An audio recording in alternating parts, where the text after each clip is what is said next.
क्योंकि जिसने भी माँ को पुकारा है, माँ ने उसको सहारा दिया है। चाहे दानों पुकारे हैं, चाहे मानव पुकारे हैं, चाहे देवताओं ने पुकारा। दानों की पुकारी हो या भक्तों की टेर, दानों की पुकारी हो या भक्तों की टेर, आती हो दौड़ी नहीं करती हो देर, आती हो दौड़ नहीं करती हो देर। दानों की पुकारी हो या भक्तों की टेर, दानों की पुकारी हो या भक्तों की टेर, आती हो दौड़ी नहीं करती हो देर, आती हो दौड़ी नहीं करती हो देर। तेरी भी जय मां, तेरी भी जय मां, तेरी भी बिगड़ी बना जइयो, बना जइयो, हमरा भी भोग लगा जइयो, माँ हमरा भी भोग लगा जइयो, माँ हमरा भी भोग लगा जइयो।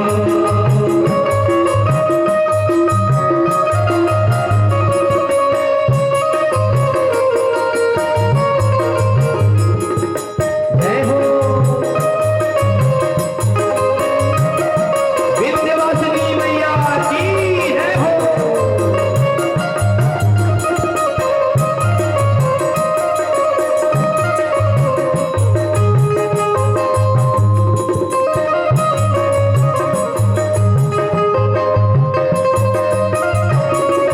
जय हो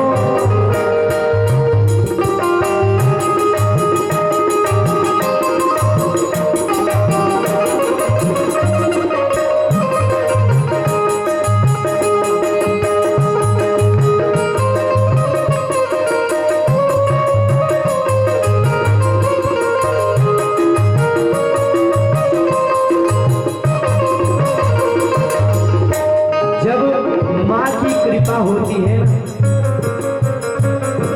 तभी उनका दर्शन प्राप्त होता है। क्योंकि माँ का जो स्थान है वो दूर है।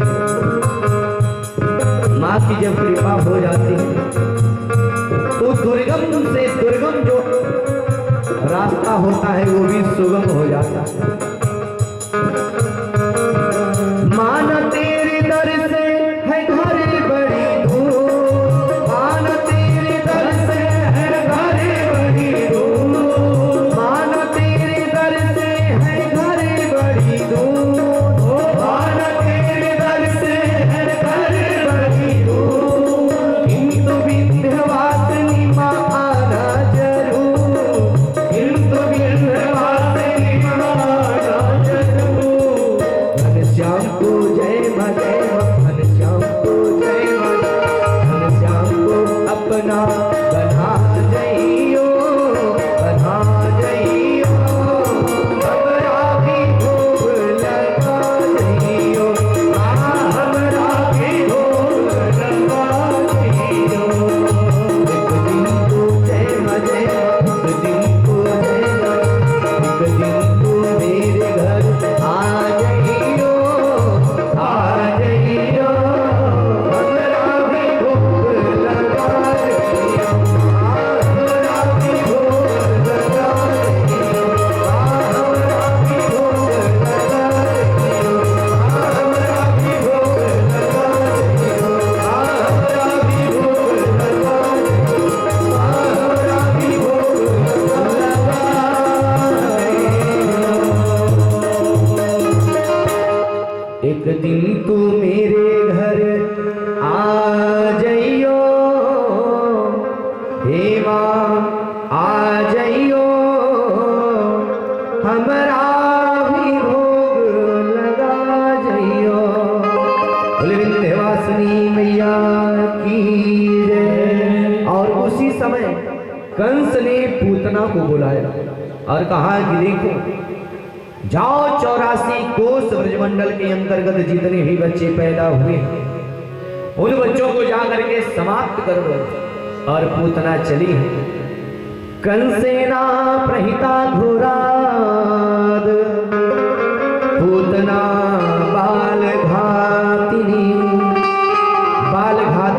पूतना जो है शिशु चचार निघनती, सारे ब्रजमंडल के बच्चों को मारती हुई जब गोकुल पहुंची है तो वहां देख रही है कि गोकुल में उत्सव हो रहा है, सारे लोग उत्सव का आनंद ले रहे हैं। सुंदर वेश बनाती हैं, अपने स्तन में विष लगाई हुई पूतना जाकर के लोगों से पूछती है कि भैया यहाँ क्या हो रहा है, क्यों ये उत्सव हो रहा है। लोगों ने कहा कि तुम्हें नहीं पता। नहीं, मुझे नहीं पता। जानती हो हमारे नंद बाबा को लाला हुआ है, इसीलिए ये उत्सव हो रहा है। अच्छा, नंद बाबा का घर किधर है। लोगों ने कहा कि जो विशाल अट्टालिका दिख रही है सामने, वही नंद बाबा का। जाओ। तो वो सबसे कह रही है मैंने भी सुना है, मैंने भी सुना है, यशोदा जायो ललना मैं वेदन में सुनिया। मैंने सुना है यशोदा जायो ललना मैं वेदन में सुनिया।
काहे को लागे खुदना है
सीधे नंद बाबा के भवन में प्रवेश करती है। कोई कुछ नहीं बोला। लोगों ने उसके रूप सौंदर्य को देख करके, इतना सुंदर वेश बना के आई है पूतना, उसकी सुंदरता को देख करके कोई पूछा नहीं, देवी तुम कौन हो। लोगों ने विचार किया, लगता है ये नंद बाबा की कोई विशेष है, रिश्तेदार की होगी। और जैसे ही प्रवेश की, मैया अपने लाला को पालने में सुलाई। पूतना पालने के पास में जैसे ही गई, सोची कि उठा लूं।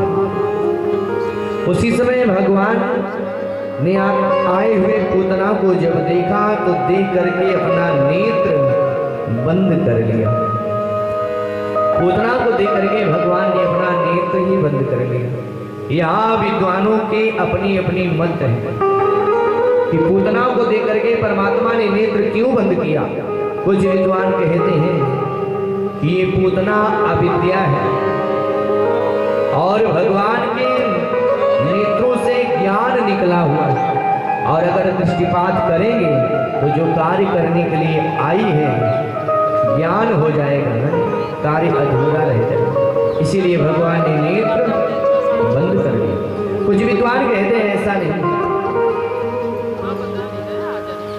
परमात्मा ने सोचा था कि मैं ब्रजमंडल में जन्म लेकर के आऊंगा तो माखन मिश्री खाऊंगा, और माखन मिश्री की जगह ये सबसे पहले हमें विष का ही पान करना पड़ेगा।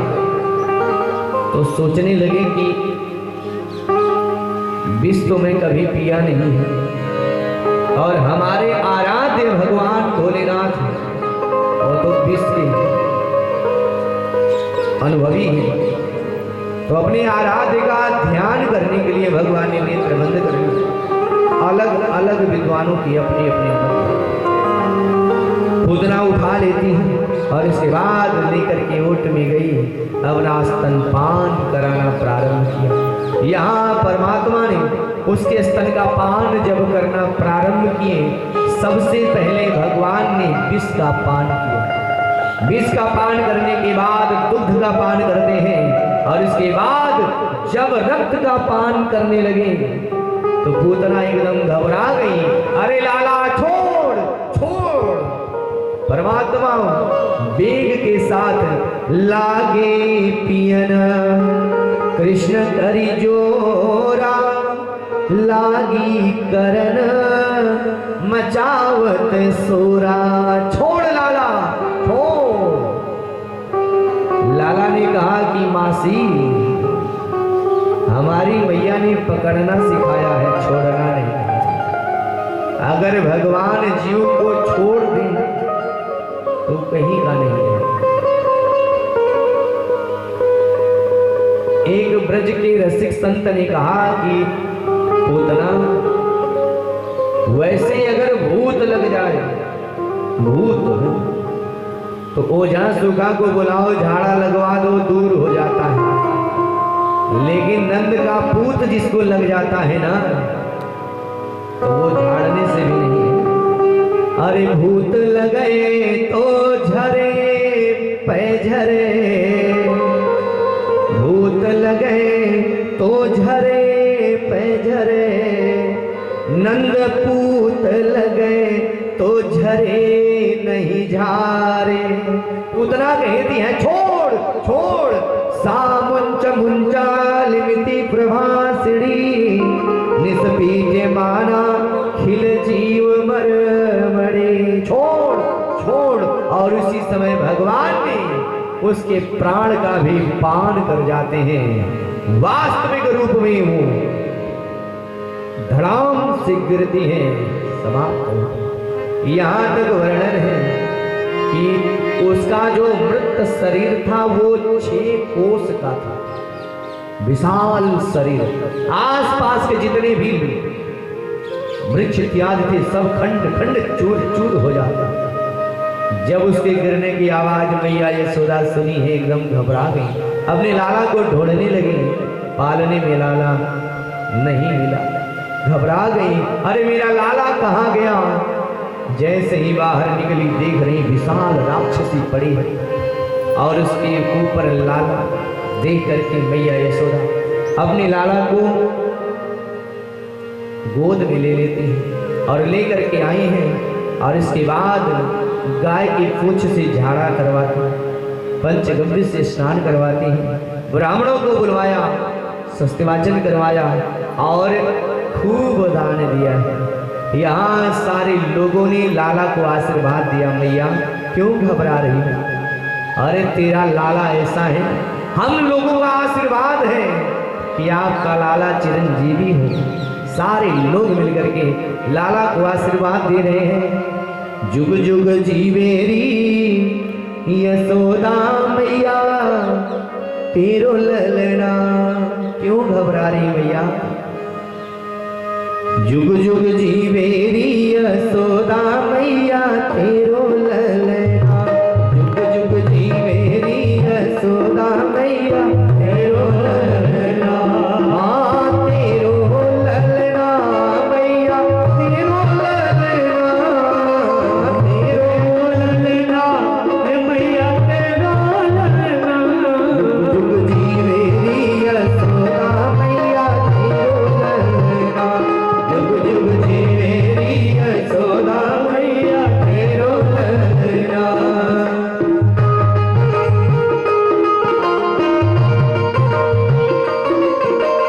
जय हो नंद के लाला की जय हो।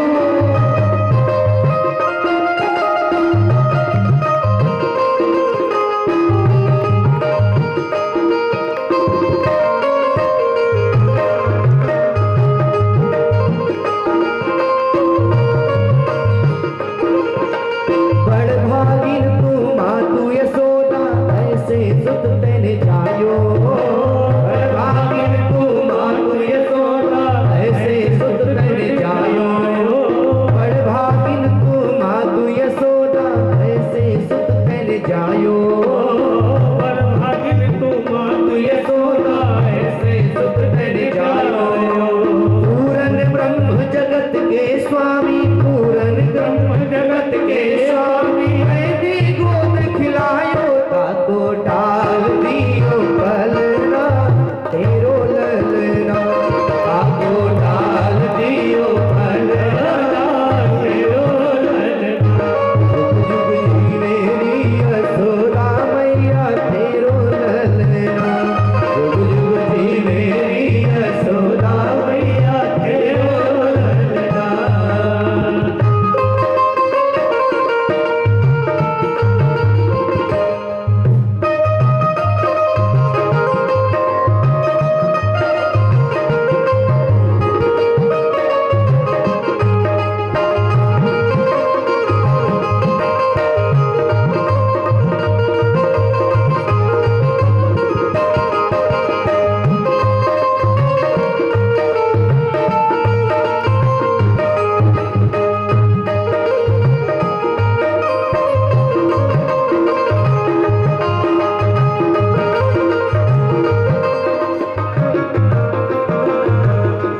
धन्य घड़ी जब होई यशोदा मैया कह कर बोले।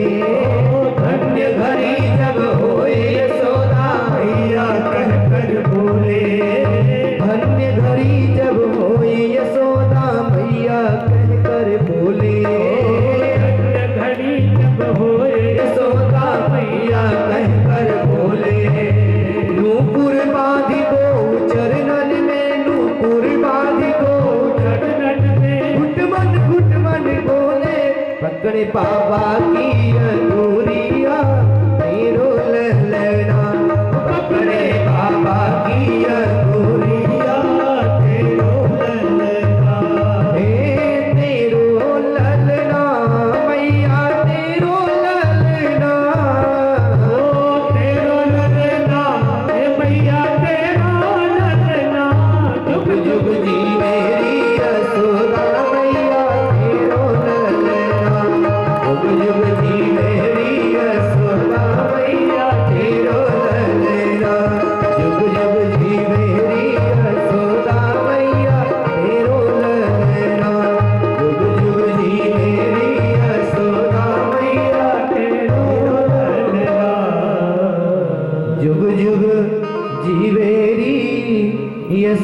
देखा मैया तेरो ललना। सारे लोगों ने आशीर्वाद दिया है।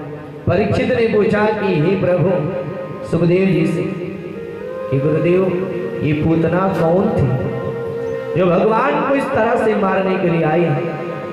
सुखदेव जी महाराज कहते हैं ये पूतना जो है ना पूर्व में दानव राज बलि की पुत्री रत्नमाला थी।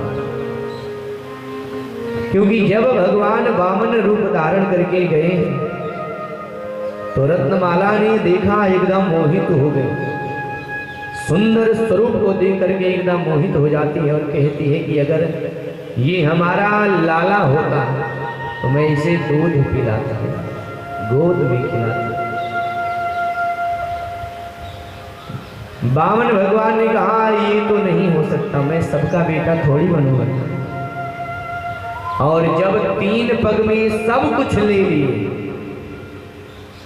रत्नमाला ने कहा ऐसे बच्चे को स्तन में विष लगा के पिला दो, मर जाए। ऐसे छलिया क्या? भगवान ने कहा कि यही तुम्हारी इच्छा पूरी होगी। और यहाँ रत्नमाला बनी। रत्नमाला जो है पूतना बन करके आई और जिसका उद्धार भगवान ने किया। आगे चल करके धीरे धीरे समय बीता 3 महीना लगभग। लाला ने करवट बदला। बच्चे बदलते करवट, खेलते खेलते पैर इधर उधर फेंकते फेंकते करवट बदल। जैसे ही लाला ने करवट बदला मैया प्रसन्न हो गई और करवट बदलने के उपलक्ष्य में मैया ने उत्सव का आयोजन किया। और इधर कंस ने अपने एक दैत्य जिसका नाम है सकटासुर, सकटासुर को भेजता है सकट के रूप में। और वो आया, बैलगाड़ी के ऊपर बैठा है। मैया अपने लाला को दूध पान कराई, सुंदर स्वरूप में तैयार करती है, पालने में लिटा दी और बैलगाड़ी के नीचे डाल देती है पालने। स्वयं नृत्य गीत में एकदम मस्त हो जाती है। इधर जैसे ही सकटासुर को लाला ने देखा तो अपना पैर पीछे फेंक फेंक करके रोने लगा, लेकिन मैया सुनी नहीं। जैसे ही सकटासुर के ऊपर दृष्टि पड़ती है, परमात्मा ने अपने पैर को बढ़ाया और इतना वेग के साथ उस बैलगाड़ी में प्रहार किया कि उस सकट के साथ में सकटासुर घूमते हुए नीचे धड़ाम से गिरा और सकट उसके ऊपर गिरता है और उसका प्राणांत हो गया। भोलेबाल भगवान की जय। इधर जब पता चला है कि हमारे दैत्य सकटासुर को ही किसी ने मार दिया तो उसने दूसरे वृत्त जिसका नाम है तृणावर्त, तृणावर्त को भेजता है। तृणावर्त चक्रवात के रूप में आता है। चक्रवात उस समय, अब गर्मी का समय आ रहा है, गर्मी के दिनों में अपने आप ही धूल गोल गोल घूमती है। क्या बोलते हैं उसको? जो भी बोलते हैं। हाँ, चक्रवात के रूप में आता है। और यहाँ मैया अपने लाला को दुग्ध पान करा रही थी। जैसे ही परमात्मा ने देखा कि ये तृणावर्त भी आ रहा है, इसका भी उद्धार करना चाहिए, और उसी समय भगवान ने अपना भार बढ़ाने लगी। मैया एकदम घबरा गई कि ये लाला एकाएक इतना भारी कैसे हो गया। देखिए, माताओं को अपना लाला वजन नहीं लगता, अपना लाला वजन नहीं लगेगा, गोद में दिन भर लिए रहेगा। और वहीं अगर किसी और का गोद में हरी बहनी की तनाव वजन नहीं है कहती ना। मैया ने सोचा कि ये लाला अचानक इतना भारी कैसे हो गया, नीचे लिटा दी और कार्य करने के लिए चली गई। और उसी समय चक्रवात के रूप में आया तृणावर्त और वो वेग से एकदम अपने बीचों बीच में कर लिया और ऊपर उड़ा दिया। लेकर के जैसे ही चला है नंद बाबा के आंगन के ऊपर उड़ा, और उसके बाद जब मथुरा की तरफ चलने लगा तो लाला ने कहा कि ना, ना ना, मैं आगे नहीं जा सकता। या तो मैं नीचे रहूंगा नंद बाबा के आंगन में, या तो मैं ऊपर अपने गोलोक को जाऊंगा। इधर उधर नहीं, जबरदस्ती करता है। उसी समय परमात्मा ने उसके गले को पकड़ करके दबाया है। दैत्यो निर्गत लोचन, उसका नेत्र बाहर निकल आया, प्राणांत हो जाता। बोले बाल भगवान की जय। धीरे धीरे समय बीता है।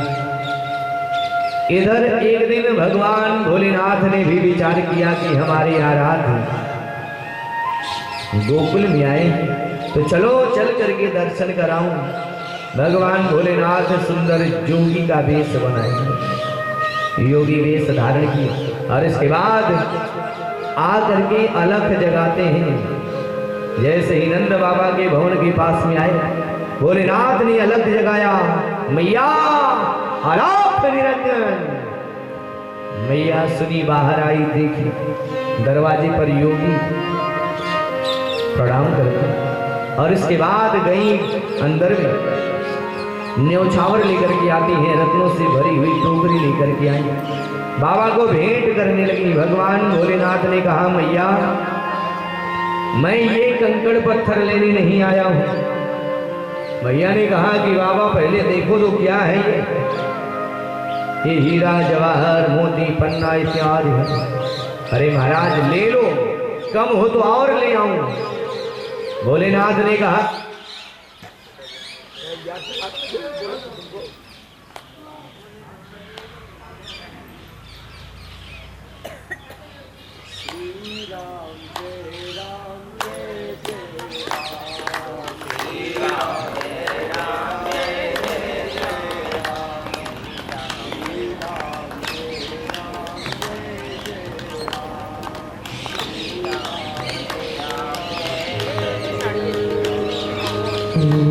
श्री वृंदावन बिहारी लाल की जय हो।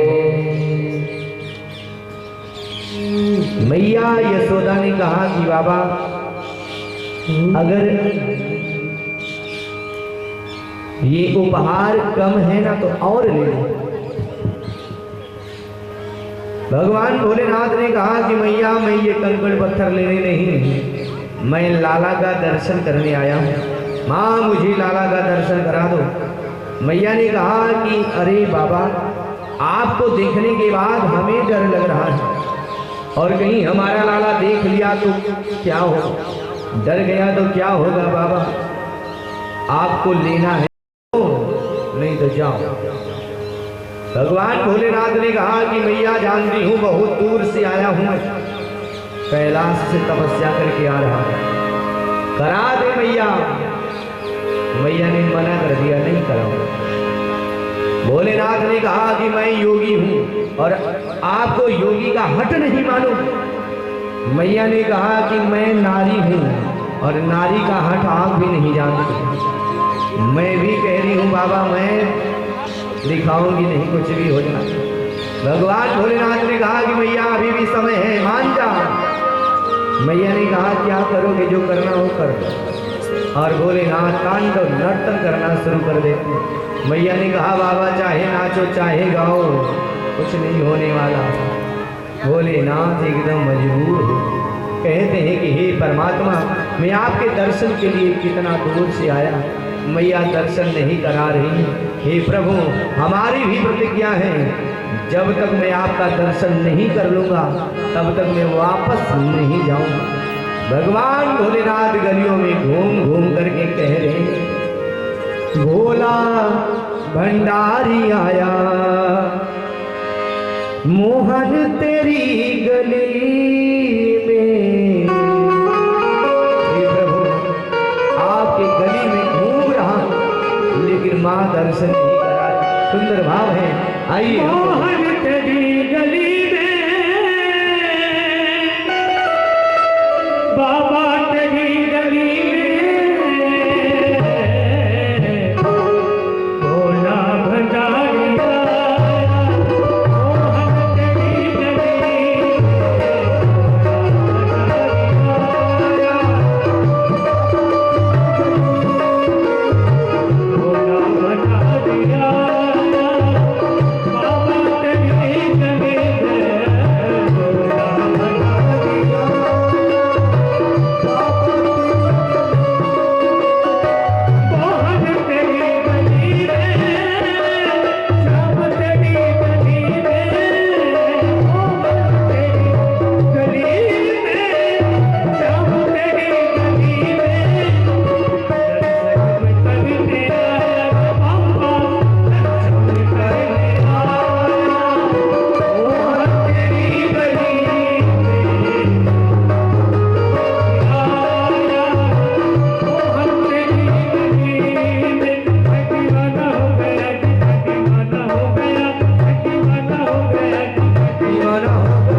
जब तक मुझे दर्शन नहीं मिलेगा। और गोकुल से बाहर एक सुंदर वृक्ष की छाया में बैठ करके भोलेनाथ अपने आराध्य का ध्यान करने लगे।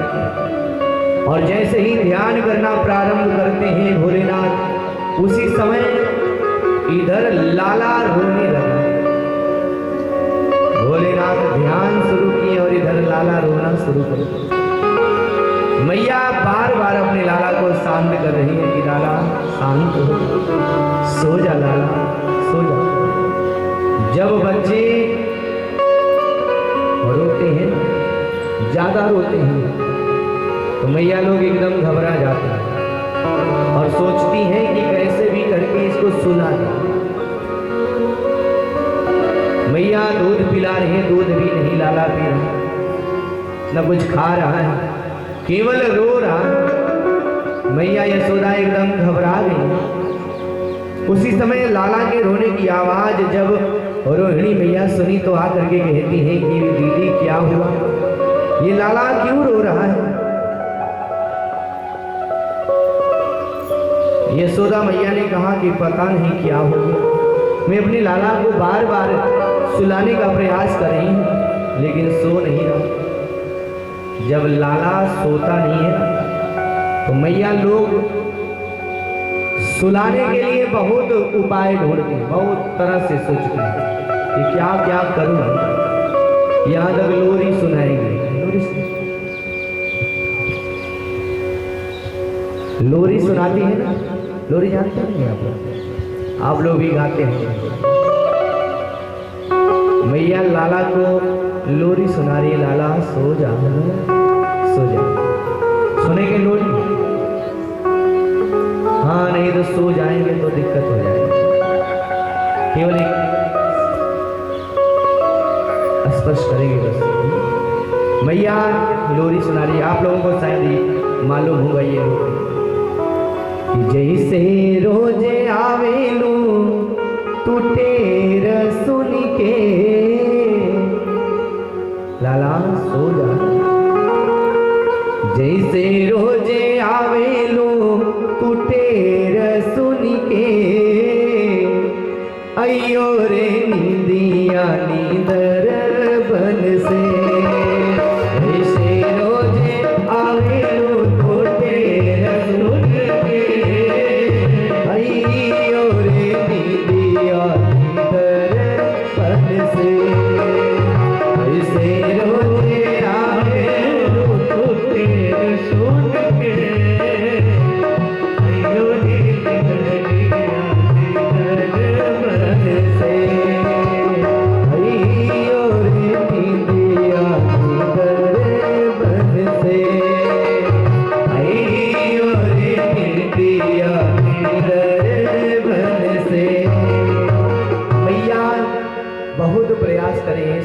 सुलाने के लिए, लेकिन लाला सो नहीं रहा है, केवल रो रहा है। जैसे ही लाला के रोने की आवाज गोपियों ने सुना है, सारी गोपियां भी आ गई। जैसे रात में अगर किसी के घर में बच्चा रोए तो आस पड़ोस सब जान जाता है। सुबह होते ही लोग कहते भैया पता नहीं घर वाले कहाँ चले गए, आज पूरी रात इनके घर बच्चा रोया है। जैसे ही लाला के रोने की आवाज सुनी है, गोपियां आ गई और कहने लगी मैया क्या हुआ, मैया क्या हुआ, लाला क्यों रो रहा है। मैया कह रही मेरे कुछ समझ में नहीं आ रहा, पता नहीं क्या हो गया मेरे लाला को, लगता है मेरे लाला को नजर लग गई है, किसी ने टोना लगा दिया। नजर जानते हैं, यहाँ कोई लगाता नहीं है, नजर जानते ही नहीं। हमारे अयोध्या में तो ऐसा लोग नजर मार देते हैं। मैया एकदम घबराई है। देखिए जब बच्चा ना खाता है ना पीता है, केवल रोता रहता है, तो माताओं को सबसे पहले संदेह होगा। वो पड़ोसन आए थे ना, एकदम घूर के देख रही थी उसने कुछ किया है। ये नहीं सोचेगी कि कोई दिक्कत है पेट में या कुछ और भी परेशानी होगा, ये नहीं सोचेगी। कहेंगी लगता है वो पड़ोसन आई थी ना, नजर लगा। आज मैया यशोदा भी कह रही है लगता है हमारे लाला को नजर लग गई है। अरे पता नहीं कौन वो अभागन है, अरे कौन सीने मार दई टोना, मेरो मच लियो श्याम सलोना। मेरा लाला मचल गया, ये रो रहा है, ना कुछ खा रहा है ना कुछ पी रहा है। अरे मैं क्या करूं, मेरा लाला कैसे शांत होगा। अरे कौन सीने मार दई टोना, मेरो मच लियो श्याम सलोना। दूध न पीवे लाला दही न खावे, नाले माखन लोना। दूध न पीवे लाला दही न खावे, नाले माखन लोना। नहावे ना धोवे लाला सुध बिसरावे, नहावे ना धोवे लाला सुध बिसरावे। मचल गयो मेरो छोना, कौन सीने मार दई टोना, मेरो मच लियो श्याम सलोना। सखियों ने कहा कि माँ अगर आपको लग रहा है ना नजर लगी है, लाला को टोना किसी ने कर दिया है, तो माँ मैं नजर उतारने का एक टोटका बताऊं। भैया ने कहा हाँ हाँ बता, जल्दी से जल्दी बता। भैया जाओ राई ले आओ, राई और नमक लेकर के आओ और लाला के सिर पे 7 बार ऐसे घुमाओ और इसके बाद लेकर के जाओ चौरस्ते पर फेंक दो, माँ नजर उतर जाए। सखियां उपाय बता रही हैं। बोली ललिता और विशाखा मैया बात सुनो ना, बोली ललिता और विशाखा मैया बात सुनो ना। राई नोन करो लाला पर, राई नोन करो लाला पर और धरि देव डिठौना। कौन सीने मार दई टोना। मैया यशोदा ने कहा कि वही तुम्हें भूल गई, डिठौना लगा। डिठौना जान काला टीका लगा देती मैया लोग। मैया ने कहा कि वही तो भूल गई। स्नान कराई, सुंदर तैयार किया, श्रृंगार किया, आंखों में काजल लगा दिया, लेकिन टीका लगाना भूल गई मैंने। दियो नाया के माथे बीच डिठौना, भूल गई मैंने दियो नाया के माथे बीच डिठौना। रोई रोई रुदन करे मेरो बारो, रोई रोई रुदन करे मेरो बारो, तोड़ दियो है खिलौना। कौन सीने मार दई टोना, मेरो मच लियो श्याम सलोना। किसी तरह से रात बीती, सुबह हुआ, उसी समय अचानक सांडिल्य ऋषि आते हैं। जैसे ही गुरुदेव को देखी है मैया प्रणाम की। अरे बाबा आज पता नहीं क्यों हमारा लाला रात भर रोया, आप कोई उपाय करो, आप कृपा करो बाबा। उसी समय सांडिल्य ऋषि ने आसन लगाया और ध्यान लगाते हैं। जैसे ही ध्यान लगाए तो ध्यान में भगवान भोलेनाथ दिखाई।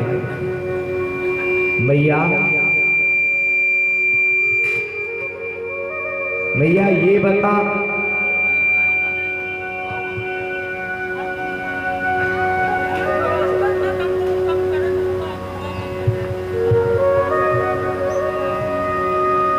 श्री राधे श्री वृंदावन बिहारी लाल की जय हो। भोलेनाथ ध्यान में दिखाई देते हैं। उसी समय सांडिल्य ऋषि ने कहा कि मैया कोई योगी आया था क्या? हाँ हाँ बाबा आया था। अरे वो बार बार कह रहा था कि लाला को दिखा दो, लाला को दिखा दो, लेकिन मैंने दिखाया नहीं। अरे मैया वो कोई साधारण नहीं, वो दिव्य महात्मा है, त्रिकालदर्शी है। अरे बुला लो, बुलाओ। मैया ने दासी भेजा है, पालकी लेकर के दासी गई और भोलेनाथ से कहते हैं प्रभु अब आप चलो। मैया ने आपको बुलाया है। भगवान भोलेनाथ ने कहा कि वाह रे ठाकुर तेरी भी लीला गजब है। दरवाजे तक आया था और उसके बाद लौटा दिया और अब पालकी भेजा है। मैं अपने प्रभु का दर्शन करने पैदल ही जाऊं और अपने आराध्य का दर्शन करने के लिए भोलेनाथ जैसे ये आए हैं, मैया गोद में ली।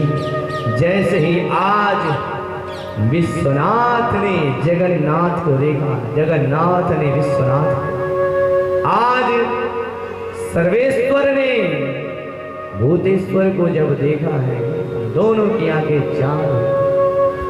भगवान भोलेनाथ की आंखों से अश्रु की धार बह चली और लाला रोना बंद कर दी। मैया ने कहा वाह कितने दिव्य महात्मा है। अरे हमारे लाला का जो रुदन है ना वो अपने ऊपर ले लिए बाबा। अरे वाह कितने धन्य हैं बाबा, क्षमा करिए। अरे मैं समझ नहीं पाई क्योंकि पूतना, तृणावर्त, सकटासुर, अन्यान्य दैत्यों को देख करके मैं डर गई थी कहीं कुछ गड़बड़ ना हो जाए। बाबा कृपा करिए। भगवान शंकर भी दर्शन करके जाते हैं। धीरे धीरे समय बीता। आज वसुदेव जी ने विचार किया है कि हमारे दोनों पुत्र बड़े हो गए हैं, अब उनका नाम रखना चाहिए।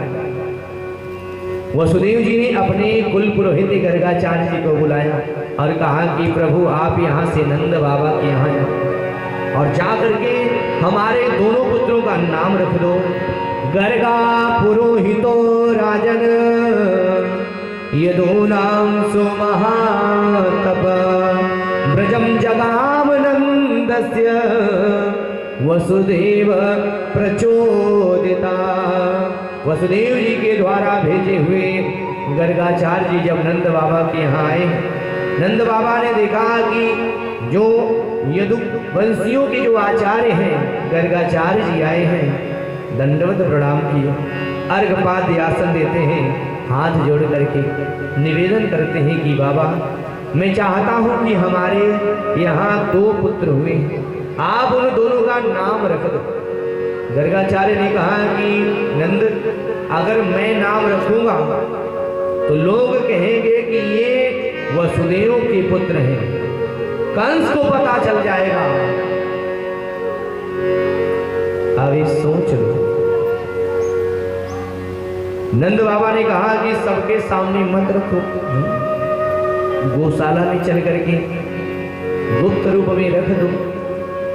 तैयार हो गए और इधर नंद बाबा जाकर के यशोदा जी से कहते हैं कि यशोदा हमारे यहाँ दिव्य महात्माएं हैं, ज्योतिष शास्त्र के दिव्य आचार्य हैं और ये देवी मैं चाहता हूँ कि दोनों पुत्रों का नाम रखा दिया जाए। मैया यशोदा ने कहा कि बाबा कुछ भी हो आप जाओ, जो करना हो करो, लेकिन मैं ऐसे वैसे लोगों से अपने लाला का नाम नहीं रखाऊंगी। अरे देवी त्रिकालदर्शी हैं, सब कुछ जानते हैं। मैया ने कहा कि मैं उनकी परीक्षा लूंगी और जब बाबा परीक्षा में पास हो जाएंगे तब नाम रखाऊंगी। और यहाँ दोनों माताओं ने परीक्षा करने के लिए जब चली हैं, अपने अपने बच्चों को बदल लिया। रोहिणी मैया ने यशोदा मैया का लाला ले लिया और यशोदा मैया ने रोहिणी जी का बेटा ले लिया। और जब दोनों माताएं गई हैं, यहाँ गर्गाचार्य ध्यान मग्न होकर के बैठे हैं और जैसे ही दोनों माताएं गई प्रणाम की, गर्गाचार्य ने नेत्र खोला है। जैसे ही नेत्र खोलते हैं नंद बाबा से कहते हैं नंद ये मैं क्या देख रहा हूँ, जो तुम्हारी पत्नी के गोद में बेटा है ना, ऐसे ही रोहिणी पुत्रो, अरे ये तो रोहिणी का बेटा है। यशोदा मैया चौंक, अरे बाबा आप तो सब जानते हो, जो यशोदा जी के गोद में बेटा था उसका सबसे पहले नाम रखा। और कहते हैं कि नंद ये तुम्हारा जो लाला है ना, ये एक माँ के गर्भ से दूसरी माँ के गर्भ से ये जन्म लिया है। इसका जन्म जो है ना संकर्षण विधि से हुआ, इसीलिए इसका नाम रखता हूं संकर्षण है। इसके पास अधिक बल होगा, लोग इसको राम भी कहेंगे, और अधिक बल होने के कारण इसका नाम बलराम होगा। 3 नाम रखते हैं, संकर्षण बलभद्र राम, बलभद्र होगा, और एक नाम बलराम। संकर्षण बलभद्र रामा, कहे 3 अग्रज के नामा। और इसके बाद रोहिणी मैया की गोद में जो बेटा था उसको देख करके गर्गाचार्य एकदम आनंदित हो गए। कहने लगे कि नंद मैं इसका नाम क्या रखूं? अरे इसके तो अनेक नाम हैं। जैसे दशरथ जी के यहाँ जब भगवान श्री राम का प्राकट्य हुआ था, वशिष्ठ जी ने जब देखा नाम रखते समय उन्होंने यही बात कहा था, इनके नाम अनेक अनूपा। अरे इसके तो अनेक नाम हैं, मैं क्या रखूं इसका नाम? नंद जानते हो ये कृष्ण पक्ष अंधियारी रात में पैदा मध्य रात्रि के समय हुआ है, तो इसलिए इसका नाम मैं कृष्ण रखता हूं। मैया ने कहा कि बाबा फिर से बताओ। गर्गाचार्य ने कहा कि इसका नाम कृष्ण रखता हूं। बाबा आपकी जो इच्छा हो वो नाम रखो। आप इतना कठिन नाम रख रहे हो कि जिसका उच्चारण करने में जिह्वा उलट जा रही है। अरे बाबा आपकी जो इच्छा हो वो नाम रख दो, मैं अपने लाला को कनुआ ही कह के बुलाऊं। सब अपने लाला को भाव से क्या क्या कह के बुलाते हैं, और यहाँ नाम रख। गर्गाचार्य जी ने कहा कि मैं इसका नाम कृष्ण रखता हूँ, एक कन्हैया नाम होगा। अन्य नाम बताते हैं, कहते हैं कि ये जैसा जैसा कार्य करेगा और वैसा वैसा इसका नाम भी पड़ेगा।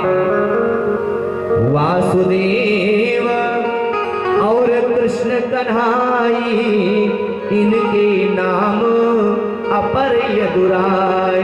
अनेक और भी नाम होंगे, क्या नाम रखते हैं। धीरे धीरे भगवान अब बड़े हुए, हाथ और पैर के बल चल रहे हैं। हाथ और पैर से बच्चे तो क्या कहते हैं उसको?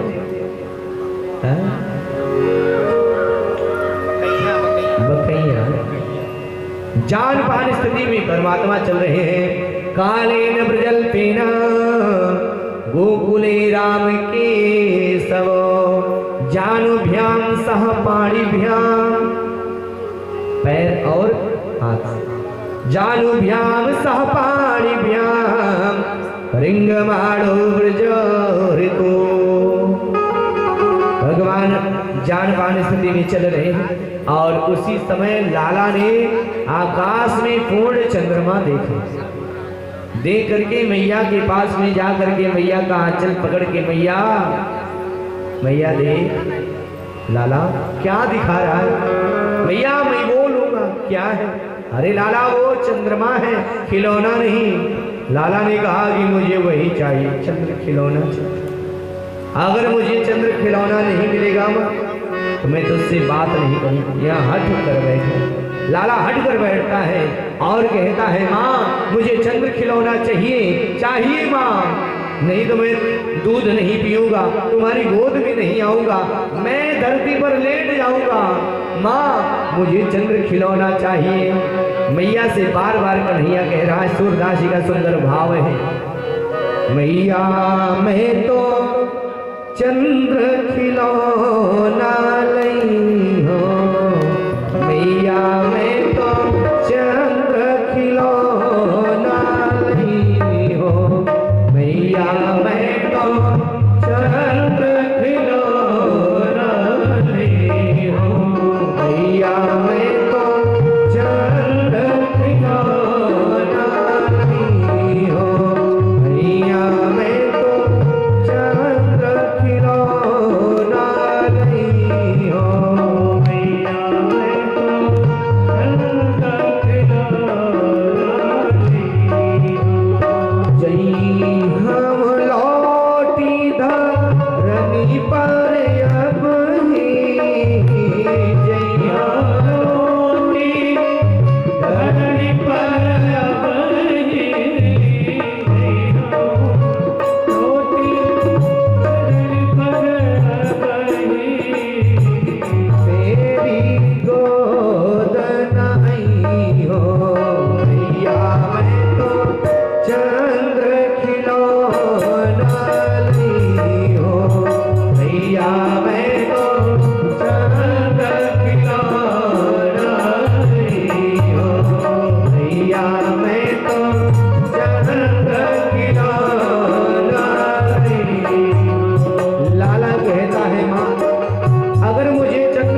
दूध भी नहीं पीऊंगा, तुम्हारी गोद में भी नहीं आऊंगा। माँ, मुझे चंद्र खिलौना दो। सुरभि को पाय पान न करी हो, सुरभि को पान न करी हो, सुरभि को पान न करी हो, बेनी सिर न गुहरी हो। भैया मैं तो चंद्र खिलौना नहीं हो, भैया मैं तो चंद्र खिलौना नहीं हो, भैया मैं तो चंद्र खिलौना नहीं हो, भैया मैं तो चंद्र खिलौना नहीं। भैया समझा रही कन्हैया, मान जा कन्हैया, अगर तू मेरी बात मान जाएगा तो उस चंद्रमा की क्या बात है। अरे चंद्रमा से भी सुंदर तुम्हारे लिए चंद्रमुखी ले आओ। बच्चों से अगर पूछा जाए, भैया कह रही कि लाला अगर मेरी बात मान जाएगा तो तुम्हारे लिए सुंदर चंद्रमुखी दुल्हन ला दूंगी। अगर विवाह के बारे में बच्चों से पूछा जाए, जो विवाह का मतलब नहीं जानते, उनसे पूछो विवाह करोगे, तुरंत कहेंगे हाँ। इससे इशारा कहीं दादी की तरफ, कहीं मम्मी की तरफ, कहीं बुआ की तरफ, मतलब नहीं जानता लेकिन कहेगा हाँ। भैया ने कहा कि लाला मान जाएगा तो तेरी शादी करा दूंगा। लाला ने कहा मां सच में?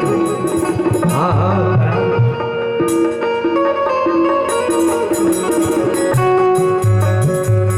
हरि समझावत कहत यशोमती, हरि समझावत कहत यशोमती, हरि समझावत कहत यशोमती, हरि समझावत कहत यशोमती, नई दुल्हनिया नहीं हो।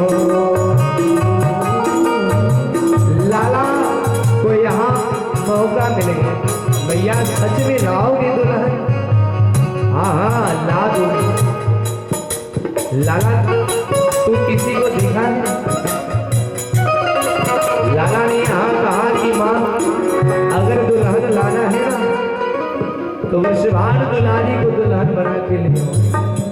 मैं विवाह करूंगा ना मैं राधा जी से। देखिए यहाँ भागवत में तो लिखा नहीं है, वर्णन नहीं आया है, लेकिन गर्ग संगीता में वर्णन है। यही अवस्था थी भगवान कृष्ण की। नंद बाबा गाय चराने के लिए गए हैं भांडरीक वन में, और वहां अचानक लाला ने योग माया के प्रभाव से तूफान प्रकट कर दिया। गाय इधर उधर हो जाती है, बरसात होने लगी, तूफान आ गया, सारे बाल गोपाल इधर उधर हो गए। और उसी समय एक प्रकाश प्रकट होता है, और प्रकाश में स्वयं साक्षात श्री राधा रानी प्रकट होती, और उसी समय ब्रह्मा जी आए। नंद बाबा ने लाला को राधा रानी की गोद में ले लिया और गाय ढूंढने चले जाते, और ब्रह्मा जी ने वही भांडरीक वन में राधा रानी का विवाह जो है भगवान कृष्ण के साथ में किया। लोग कहते हैं कि राधा जी का विवाह कृष्ण से नहीं होता, प्रेमिका है, लेकिन जानते हैं राधा जी को अभिशाप था कि 100 वर्ष तक इनको जो है वियोग सहना पड़ेगा। श्री रामायण गोलोखंड में वर्णन आया है, और यहाँ मैया कह रही है लाला मान जाएगा। हरि समझावत कहत यशोमती, हरि सने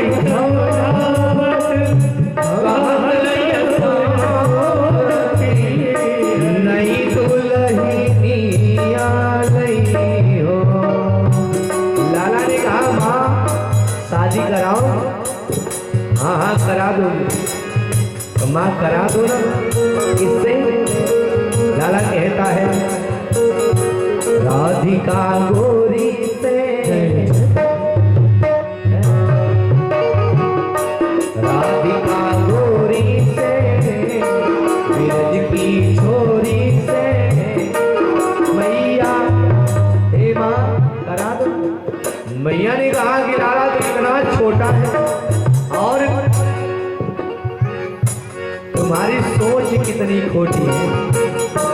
उम्र तेरी छोटी है नजर तेरी खोटी है। छोटी है नजर तेरी खोटी है। कैसे करा दो तेरो ब्याह राधिका गोरी से बिरज की छोरी से मैया करा दे मेरो ब्याह।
समझा रहे हैं कि लाला मान हरि समझावत कहत यशोमती।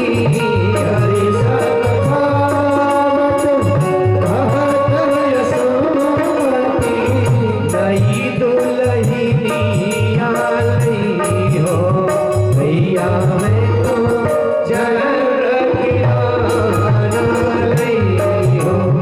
भैया मैं तो चरण किराना लई हो। भैया मैं तो चरण किराना लई हो। भैया मैं तो चरण किराना लई हो। मैया मैं तो चंद्र खिलौना लई हो। मैया ने समझाया कन्हैया किसी तरह मान जा। अब धीरे धीरे और समय बीता है। भगवान श्री कृष्ण जो है वो लगभग 1.5 और 2 वर्ष के मध्य के हो गए।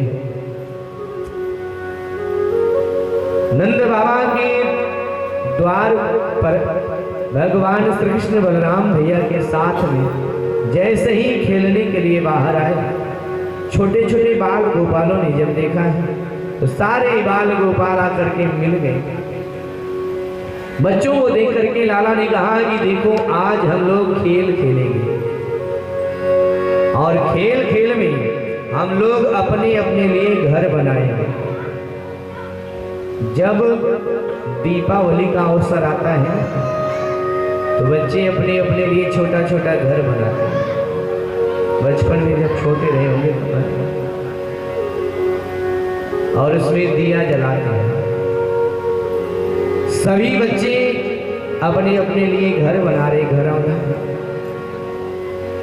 एकदा क्रीडमानस्ते रामात्या गोपदारिका।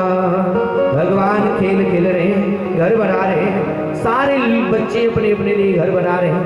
श्री राम मध्य मंगल बलराम भैया अन्य सब बाल गोपाल घर बना रहे हैं, सबका घर बन रहा है, लेकिन लाला का घर नहीं बन पा रहा। सबसे पहले श्री रामा का घर बन गया। श्री रामा ने देखा कि कृष्ण का घर नहीं बन रहा है, तो वो बलराम भैया को बुलाता। बलराम भैया को आवाज दिया, भैया बलराम। बलराम जी देखे, जब देखे बलराम जी श्री रामा को, तो श्री रामा ने इशारा किया, देख रहे। लाला ने देखा कि इसको मजाक आ रहा है, उपहास इसको आ रहा है। अरे देखो तो सही, मैं कितना परेशान हूँ, घर बनाने बन नहीं रहा है, और इसका बन गया तो इसको मजाक आ रहा है। अभी मैं बताता हूँ। और उठा, सारे बच्चों के घर को लाला ने अपने पैर से तोड़ना शुरू कर दिया। सारे बच्चे कहते, अरे लाला देख, तू ऐसे अगर करेगा तो तुम्हारे साथ हम लोग खेलेंगे नहीं। तो सारे बच्चों को के घरौंदे को तोड़ रहा है। लाला ने कहा, खेलो चाहे मत खेलो, मैं जा रहा हूँ। और दूर जाकर के बैठ गया और मिट्टी उठा करके खाने लगा लाला। एकदा क्रीडमानस्ते रामात्या गोपदारिका। कृष्णं मृदं भक्षितवान। लाला मिट्टी खाने लगा। बच्चों ने देखा, बलराम भैया ने देखा, कहा कि अरे लाला तू मिट्टी खा रहा।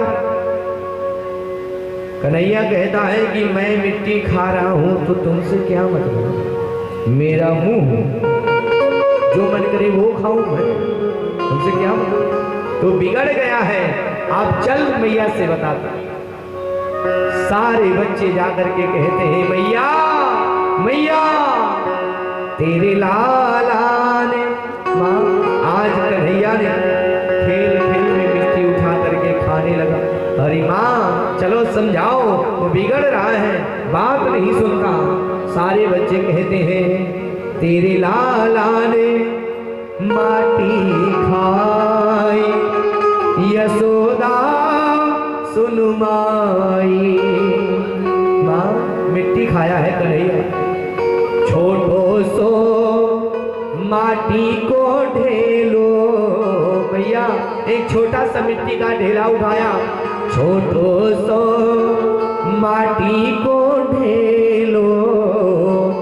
तुरंत श्याम ने मुख में मेलो। अरे यानी गटक गटक गटकाई, यशोदा सुनमाई। माँ मिट्टी खाया है लाला। मैया जब सुनी, क्या लाला मिट्टी खा रहा था, समझाए नहीं उसे। बलराम भैया के समझाया उसको, लेकिन मान नहीं रहा है। मैया चल अब तू ही समझा। मैया ने छड़ी उठाई है, चल बता। तुरंत हाथ में ले लई साटी। जैसे ही मैया गई, बच्चों ने कहा, कन्हैया खा मिट्टी, मैया आ रही है। हाथ में छड़ी दे करके कन्हैया एकदम घबरा गया। मैया जा करके कहती है, लाला तूने मिट्टी खाई है। लाला हाथ में छड़ी दे करके एकदम डर गया। माँ मैंने मिट्टी नहीं खाई। बच्चों ने कहा कि माँ सब लोगों के सामने ये ढेला उठाया और निकल गया, ये झूठ बोल रहा है। मैया ने कहा, सच सच बता कन्हैया, तूने मिट्टी खाई है। कन्हैया एकदम डर से थर-थर कांप रहा है। भैया मैंने मिट्टी नहीं खाई, मैंने मिट्टी नहीं खाई। मैया ने कहा, सच बता, नहीं तो अभी मैं तुझे मारूंगी।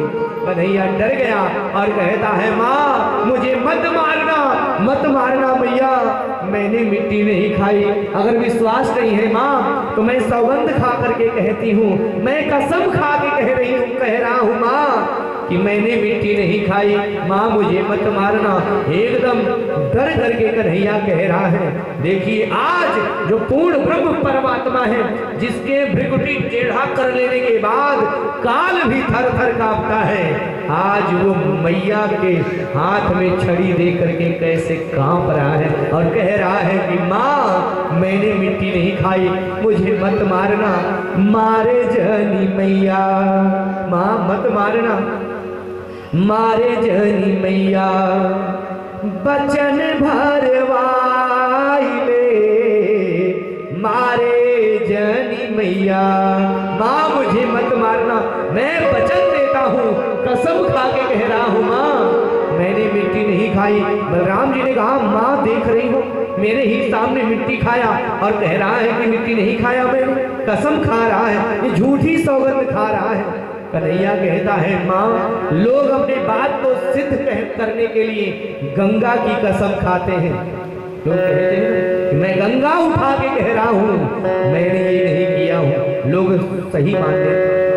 आज कन्हैया कहता है माँ मैं गंगा की कसम खा के कहता हूँ, यमुना की कसम खा करके कहता हूँ माँ मैंने मिट्टी नहीं खाई, गंगा की खवाई ले चाहे यमुना की खवाई ले, गंगा की खवाई ले मैया, यमुना की खवाई ले, चाहे क्षीर सागर में मुंह को ठाढ़ो करवाई ले, पर मारे जनी मैया, बचन भरवाई ले, मारे जनी मैया।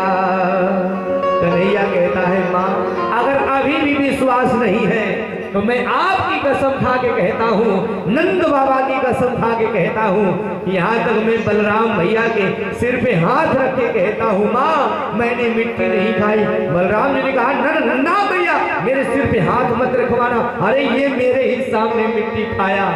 कन्हैया कहता है कि अपनी तू खवाई ले मैया, बाबा की खवाई ले, अपनी तो खवाई ले मैया, बाबा की खवाई ले, चाहे ताऊ भैया पे मेरो हाथ रखवाई ले, पर मारे जनी मैया, बचन भरवाई ले, मारे जनी मैया। माँ मैंने मिट्टी नहीं खाई। मैया यशोदा कहती है लगता है तू हरिश्चंद्र के खानदान का है, तू ही सच कह रहा है, सब झूठ बोल रहे हैं। हाँ मैया मैं झूठ नहीं बोल रहा हूँ। कन्हैया कहता है ना हम भक्षितवान अम्ब, माँ ना हम भक्षितवान अम्ब, सर्वे मिथ्याभिशंसिना, सब झूठ बोल रहे हैं। अगर आपको विश्वास नहीं है माँ तो मेरा मुंह देख सकती हो। मैया ने कहा कि खोल कन्हैया, और जैसे ही मुंह को फैलाया मैया एकदम डर गई। क्या देखी? अनेकों ब्रह्मांड, सूर्य, चंद्रमा, अन्य स्वरूपों को देख करके मैया डर जाती है। क्या क्या देखी है? अगणित रवि, शिव शशि चतुरानन, बहुगिरि सरित सिंधु महिकानन, काल कर्म गुण ज्ञान स्वभाव, जो देखा सो सुना न काऊ। मैया विराट स्वरूप को मुख में देख करके एकदम थर थर कांप रही है। तन पुलकित मुख बचन न आवा, मुख से वचन नहीं निकल रहा है, एकदम केवल कांप रही है। तन पुलकित मुख बचन न आवा, नयन मोदी चरणन सिरनावा, तब विश्वास यशोदा आयो, ये तो पूरन ब्रह्म कन्हाई। लाला ने सोचा कि मैया अगर हमें पूर्ण ब्रह्म समझ लेगी ना तो हमारी लीला अधूरी रह जाएगी, मुझे दूध नहीं पिलाएगी। उसी समय लाला ने माया को समेट लिया, मैया गोद में ले ली और लेकर के कन्हैया को आते हैं। यहाँ परीक्षित महाराज ने पूछा कि हे प्रभु, ये नंद और यशोदा ने कौन सा पुण्य किया था जिसके प्रभाव से भगवान उनके यहाँ पुत्र बन करके आए। यशोदा ने कौन सा ऐसा पुण्य किया था जिससे भगवान ने उनका स्तनपान किया। नंदः किम करोद ब्राह्मण श्रेयस्यामय महोदया। हे प्रभु आप कृपा करके बताइए नंद ने कौन सा पुण्य किया था। तो यहाँ नंद और यशोदा के पूर्व जन्म की कथा आती है। ये कौन थे पूर्व में बता दें। सुनो नंद और यशोदा पूर्व में कौन थे। वर्णन आता है कि ये पूर्व में अष्ट वसुओं में श्रेष्ठ नंद जो है वो पूर्व में अष्ट वसुओं में श्रेष्ठ। इनका नाम द्रोण था। द्रोण नाम का वसु था और इनके पत्नी का नाम यशोदा जी। पूर्व में इनका नाम धरा था। द्रोण की पत्नी धरा थी। दोनों का जब विवाह हुआ प्रथम रात्रि का सम्मिलन है। द्रोण ने पूछा कि देवी तुम्हारी क्या इच्छा है, क्या चाहती है। धरा ने कहा कि महाराज मेरी यही इच्छा है जैसे कौशल्या जी के यहाँ भगवान पुत्र बनकर के आए हैं, अदिति मैया के यहाँ भगवान स्वयं वामन रूप में आए हैं, जैसे देवहूति के यहाँ कपिल भगवान आए हैं, वैसे ही मैं चाहती हूँ कि हमारे घर भी भगवान पुत्र बनकर के आए। द्रोण ने कहा कि देवी इसके लिए तुम्हें व्रत करना होगा, तपस्या करना पड़ेगा। दोनों ने व्रत करना प्रारंभ, नियम बना लिया कि हमारे घर जो भी आए खाली हाथ न जाए, उनका मैं आतिथ्य करूंगी। दोनों ने प्रतिज्ञा कर लिया और जो भी भिक्षा से प्राप्त होता लेकर के आते, भगवान का भोग लगाते, इसके बाद से खा लेते, भगवान का नित्य भजन करते। दोनों का समय धीरे धीरे बीतने लगा। भगवान नारायण ने विचार किया कि चलो चल करके द्रोण और धरा की परीक्षा लो। और यहाँ भगवान नारायण ने एक ब्रह्मचारी का वेश बनाया है। उसी समय भगवान भोलेनाथ मैया पार्वती भी आ गए। अरे प्रभु कहाँ जा रहे हो। तो भगवान नारायण ने कहा कि देखो मैं द्रोण और धरा की परीक्षा लेने जा रहा हूं, प्रभु मैं भी चलूंगा। और इसी समय भगवान भोलेनाथ ने वृद्ध ब्राह्मण का वेश बनाए और मैया पार्वती भी वृद्ध ब्राह्मणी का वेश बना करके तीनों लोग जैसे ही द्रोण के यहाँ गए अलख जगाते हैं, अरे मैया भिक्षाम देहि। बाहर निकले तीन अतिथि प्रणाम करती हैं, अर्घपाद्य आसन दिया। ब्रह्मचारी ने कहा कि देवी देख रही हो ये हमारे माता पिता वृद्ध हैं, इनको भूख लगी है, अगर तुम्हारे घर में कुछ हो तो लाके खिला दो। धरा गई घर के अंदर में, देख रही हैं क्योंकि उस समय भिक्षा मांगने के लिए द्रोण गए थे। और यहाँ धरा जब घर के अंदर में गई तो देख रही है घर में कोई भी अन्न नहीं है। जो चावल का पात्र है वो भी खाली है, जो आटे का पात्र है उसमें आटा नहीं, कोई भी एक भी अन्न नहीं है। अब घबरा गई कि अगर मैं अतिथियों का सेवा नहीं करूंगी तो हमारा गृहस्थ जीवन जो है वो बेकार हो जाएगा, हमारी जो तपस्या है ये खंडित हो जाएगी। और उसी समय आकर के ब्रह्मचारी से कहने लगी कि महाराज आप थोड़ी देर के लिए रुक जाओ, मैं अभी भोजन की व्यवस्था करके आ रही हूँ। आपको हमारे प्रभु का सौगंध है, जाना नहीं।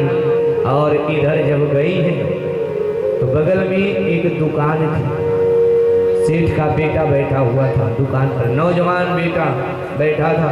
जा करके धरा ने कहा भैया मेरे घर में तीन अतिथि आए हैं, कुछ अन्न दे दो, कुछ भोजन सामग्री दे दो। और इस समय हमारे पति घर पे भी नहीं है और आप भोजन सामग्री दे दो और उसका मैं दाम दे दूंगी। जब हमारे पति लौट के आएंगे तो मैं उसका दाम दे दूंगी, नहीं तो मैं सामग्री ला करके वापस दे दूंगी आपको।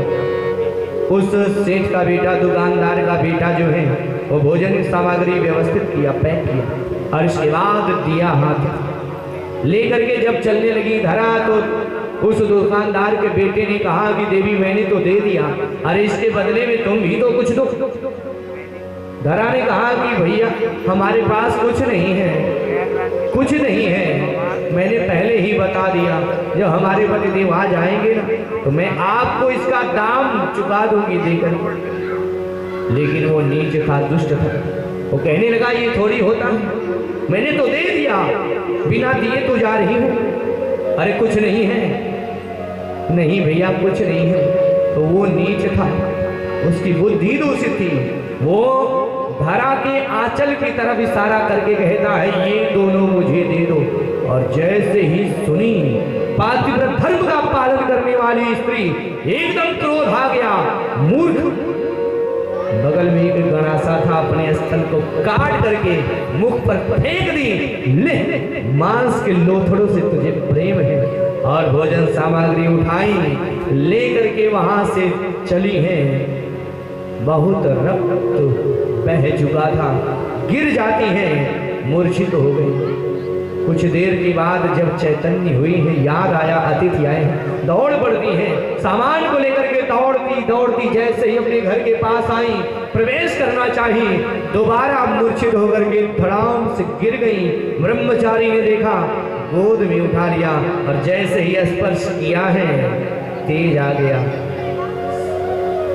चैतन्य हुई, याद आया पर पुरुष का स्पर्श हो गया है, मेरा पातिव्रत खंडित हो गया, मैं छोड़ूंगी नहीं। और जैसे ही अभिशाप देने के लिए बढ़ी है, तुरंत उसी समय आकाश में जय जयकार होने लगता है, पुष्प वर्षात होने लगी।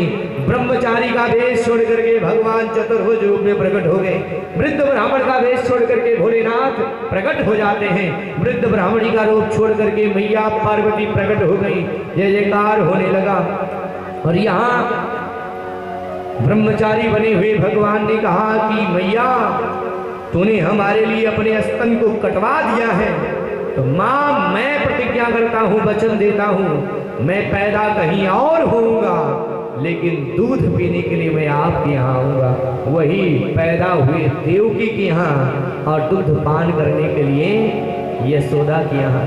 भोलेनाथ ने कहा मैया जैसे आज मैं भिक्षा मांगने आया हूं ना, समय आएगा तो मैं एक दिन जरूर आऊंगा। भोलेनाथ भी आते हैं। मैया पार्वती ने कहा कि माँ आपने हमारे लिए इतना कष्ट उठाया है, तो मैं भी वचन देती हूँ कि मैं तुम्हारे गर्भ से योग माया कन्या बन करके आऊंगी, और वही योग माया कन्या बन करके।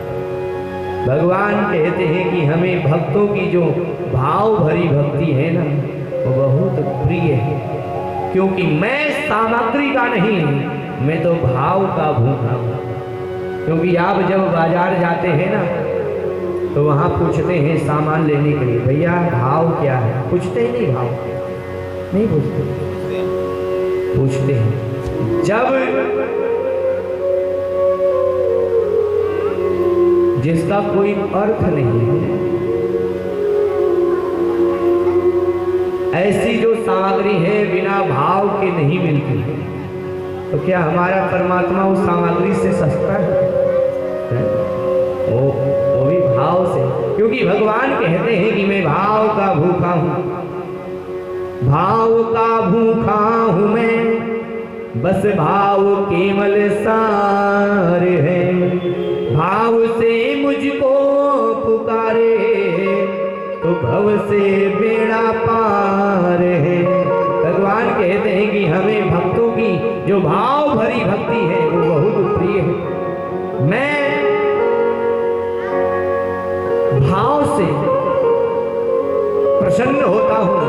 अगर कोई सोचे कि बिना भाव के मैं कुछ भी दे दूं, मैं स्वीकार नहीं करता, क्योंकि बिना भाव के दुर्योधन के यहाँ 56 व्यंजन, 56 भोग, लेकिन वहाँ भाव नहीं था, भगवान नहीं खाया। और वहीं विदुर के यहाँ, विदुरानी के हाथ भाव था उनके, और उनके हाथ भगवान छिलका ही पाए। भगवान कहते हैं कि मुझे भक्तों की भाव भरी भक्ति बहुत प्रिय।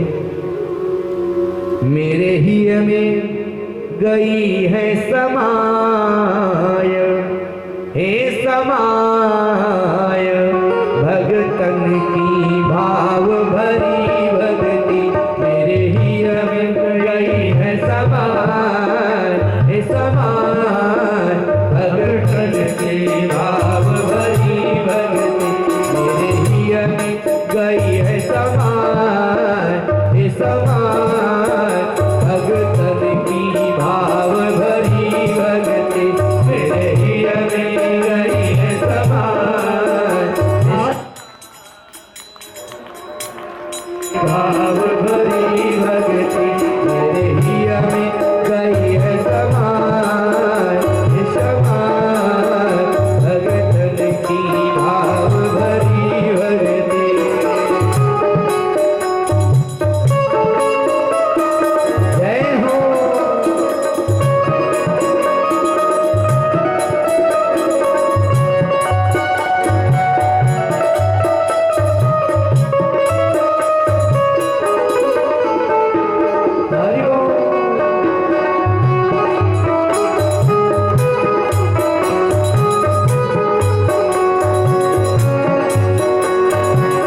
नंद और यशोदा बन करके आ गए, जिनके ऊपर परमात्मा ने कृपा किया।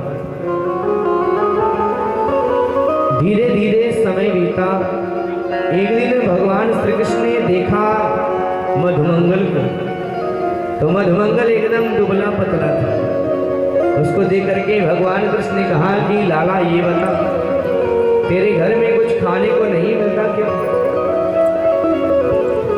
मधुमंगल ने कहा कि भैया बात क्या है, क्यों ऐसा पूछ रहे हैं? तो कन्हैया ने कहा कि ये बता, तेरे घर में कुछ खाने को नहीं, तेरे घर दूध दही नहीं होता क्या? अरे तू एकदम दुबला पतला है, दूध दही खा के थोड़ा मोटा हो जाना। तो मधुमंगल कहता है कि भैया क्या बताऊं, हमारे घर जितना दूध दही माखन होता है सब कंस के यहाँ कर के रूप में चला जाता है। लाला ने जब सुना है कहा कि ये कहाँ का नियम है, हम बाल गोपाल रात दिन गायों की सेवा करें और दूध दही माखन का आनंद कंस के पहलवान दें? अरे ये कहाँ का नियम है? आज के बाद यहाँ से दूध दही माखन बाहर नहीं जाना चाहिए। अगर जाता है तो रास्ते में लूट लो, छीन लो, मौका मिले तो घर में घुस करके चोरी कर लूट लो। यहाँ